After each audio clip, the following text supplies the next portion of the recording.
যদি কোনো সমস্যায় পড়ে আমরা তাদেরকে জায়গা দিতে রাজি আছি। যদি কেউ আমাদের দরজায় এসে টকটক করে, যদি কেউ অসহায় হয়, এইসব কথার মানেটা কি? আবার তিনি কখনো বলেছেন যে আমি পাহারাদার হয়ে দাঁড়িয়ে থাকবো। আরে মশাই, আপনি পাহারাদারটা কিসের হবেন একটু বোঝান প্লিজ। প্রথম প্রশ্ন, এসআইআর এই দেশেই প্রথমবার হচ্ছে না, এর আগেও হয়েছে, তাহলে এবার এসআইআর হতে গেলে এত সমস্যা আপনার কেন? এক।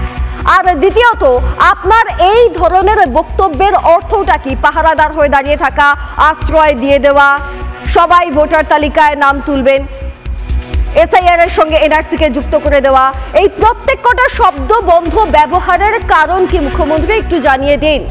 কারণ আপনার এই প্রত্যেকটা বক্তব্যের পরেও আপনি জানেন যে এত কিছু করেও এসআইআর বন্ধ করা যাবে না। বরং আপনাদেরকে জানিয়ে রাখি, আপনারা এখন অক্টোবর মাসে রয়েছেন, এই অক্টোবরেই হয়তো এসআইআর শুরু হয়ে যাবে।